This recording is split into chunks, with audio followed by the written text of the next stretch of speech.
Alors, qu'est-ce que ça change? 3 ou 4 degrés de plus. En réalité, on a une référence par rapport à 5 degrés. Et 5 degrés, c'était la période glaciaire. Et quand on avait la période glaciaire, là, on avait l'Espagne. Là, on était là, nous, un peu de choses près. Et l'Arctique faisait tout ça. Donc, les Anglais, c'était compliqué. Et grâce à un réchauffement de 5 degrés, l'Arctique, ce n'est plus que ça. Et du coup, les Anglais arrêtent de nous embêter. Une bonne nouvelle. Parce que du coup, on est tranquille. La mer était 120 mètres plus bas que ce qu'elle est aujourd'hui avec 5 degrés de moins. Ici, la Terre était gelée en permanence. Sauf que quand on est sorti de la période glaciaire, on s'est pris 5 degrés en 10 000 ans. Là, on est parti pour avoir une trajectoire de plus 3 degrés en 80 ans. Ça va trop vite. Beaucoup, beaucoup, beaucoup trop vite. Et c'est ça aussi qui va nous fracasser. Ça va monter très fortement et surtout très vite.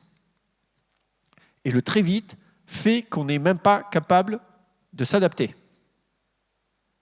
Je vais donner un exemple, une petite image, un petit exercice de pensée. Imaginons, je suis un arbre.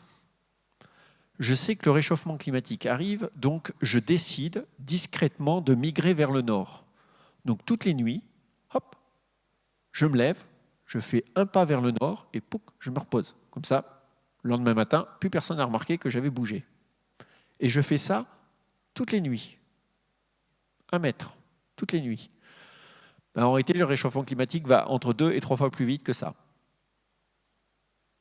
Donc de toute manière, moi, petit arbre, je vais quand même me faire ramasser par le réchauffement climatique. Aujourd'hui, 20% des forêts françaises sont d'ores et déjà condamnées. Dans un climat réchauffé à 1,5 degré en moyenne mondiale, c'est 50% de la forêt française qui disparaît. Et comme de toute manière, on va les avoir les 1,5 degré, ça veut dire que les paysages que vous voyez sont les paysages que vous voyez pour la dernière fois du reste de votre vie. Ils vont disparaître.